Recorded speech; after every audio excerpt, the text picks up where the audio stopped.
हमने सत्ताओं को बदलते देखा, सरकारों को आते जाते देखा, लेकिन जब बात हुई नागरिक सेवाओं की, नागरिक अधिकारों की, तो किसी भी विभाग में हमने केवल घूसखोरी का दंश झेला, दुर्व्यवहार सहन किया और आनाकानी टाल मटोल को ही हम सुनते आए।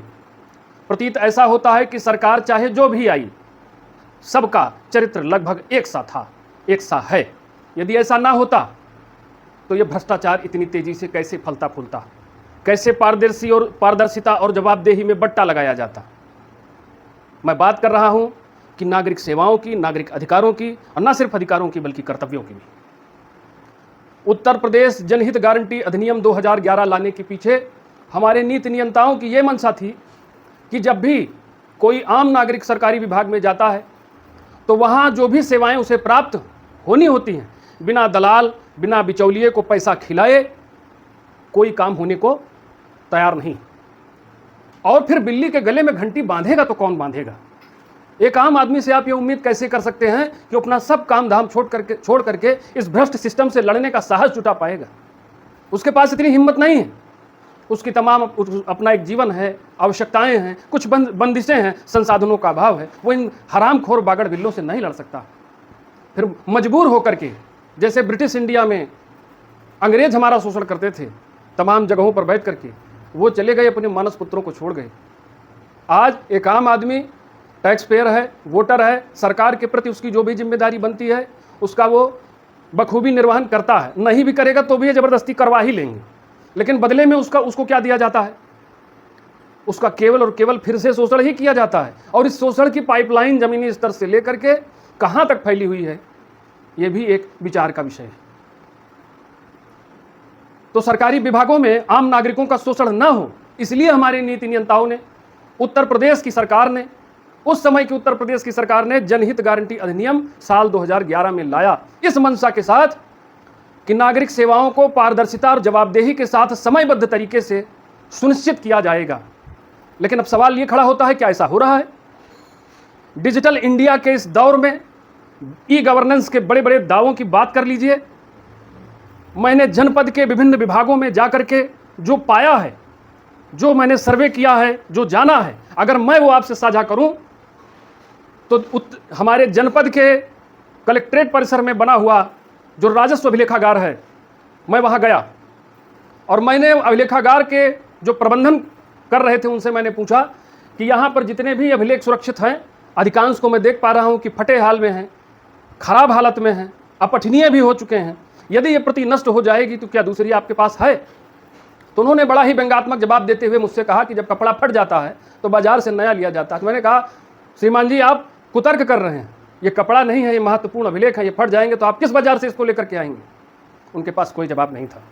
मैं इस मामले को लेकर के मैंने जिलाधिकारी अयोध्या से मुलाकात की, उनको ज्ञापन कई बार प्रेषित किया और ये मांग की कि राजस्व अभिलेखागार में जो भी अभिलेख संरक्षित हैं आज वो जीर्ण शीर्ण अवस्था में हैं। अगर कोई व्यक्ति जन सूचना मांगेगा तो आपका ये जवाब होता है कि इसकी प्रतिलिपि जो है, इसका अभिलेख जो है अपठनीय है। यही जवाब लगा करके आप दे रहे हैं।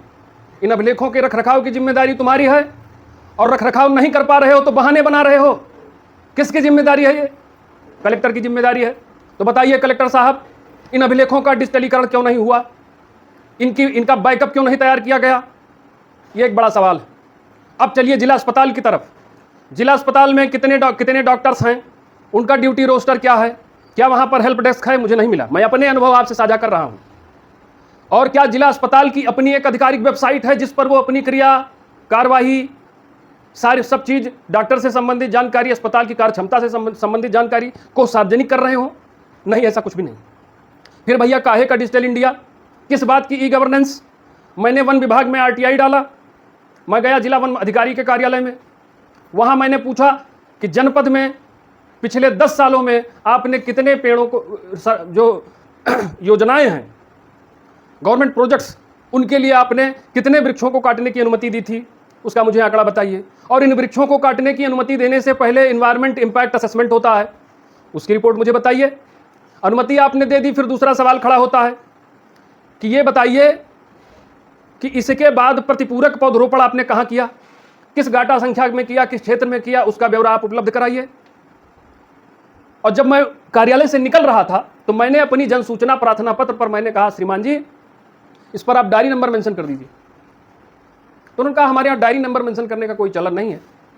हस्ताक्षर करके उन्होंने मुझे पकड़ा दिया। ये एक विभाग के लोगों की बात है। तो इस तरह से जमीनी स्तर पर जो हमने पाया कि आज भी गवर्नमेंट डिपार्टमेंट्स में दलाली कल्चर फल फूल रहा है, अनियमितताएं हैं। और जो डिजिटल इंडिया की बात है, सबसे पहले इन विभागों को डिजिटाइज करने की आवश्यकता है। वहीं पर सारा करप्शन कुल्ले टिका कर रखा है। और डिजिटलीकरण न करने के पीछे कहीं ना कहीं है कि भ्रष्टाचार की दुकान अनवरत चलती रहे, इसमें कहीं सेंध न लगे। भाइयों, हम ये जानते हैं कि आप सब जो मेरी बातों को सुन रहे हैं, एक आम नागरिक जरूरी नहीं कि वो मोर्चा खोल करके सरकार के खिलाफ, व्यवस्था के खिलाफ लड़ने का काम करें। हम किसी सरकार के खिलाफ नहीं हैं, हम तो नागरिक अधिकार और कर्तव्यों की बात कर रहे हैं। और मेरी बात अगर आपको अच्छी लगे, सार्थक लगे, यथार्थवादी लगे, तो ये आपकी जिम्मेदारी है कि इसे अधिक से अधिक साझा कीजिए, लोगों तक पहुंचाइए। इससे भी आप जन जागरूकता को फैला सकते हैं। मतलब आपने एक योगदान तो दिया समाज में। हम सब इस देश के नागरिक हैं, इसी समाज में रह रहे हैं, हमसे ही मिलकर समाज बन रहा है। हमारे साझा प्रयासों से ही समाज की समस्याओं का निदान हो सकता है, हल हो सकता है। इसलिए जो हमारे लिए कानून बनाया है, मैं फिर से रिपीट कर रहा हूं, उत्तर प्रदेश जनहित गारंटी अधिनियम 2011 पारदर्शिता, जवाबदेही और समयबद्ध सेवाओं को मुहैया कराने की बात कहता है। आरटीआई एक्ट 2005 का सेक्शन 4 भी इस बात को कहता है। लेकिन जमीनी स्तर पर इसका अमल कितना होता है, यह विचार का विषय है। अमल होगा, निश्चित तौर पे होगा, प्रभावी ढंग से होगा, आपको सारी सेवाएं समयबद्ध मिलेंगी, लेकिन आपको अपने अधिकारों से ज्यादा अपने कर्तव्यों पर बल देना होगा। हम लोकतंत्र प्रहरियों के हाथों को मजबूत करना होगा। फिर आप देखेंगे सत्ताएं आती रहेंगी, सरकारें बदलती रहेंगी, लेकिन यदि आप नहीं बदले, हमारे आपके भीतर का नागरिक अगर सजग, सचेत और जागरूक ना हुआ, तो ये भ्रष्टाचार की पाइपलाइन यूं ही बिछी रहेगी और आपका तेल निकाला जाता रहेगा।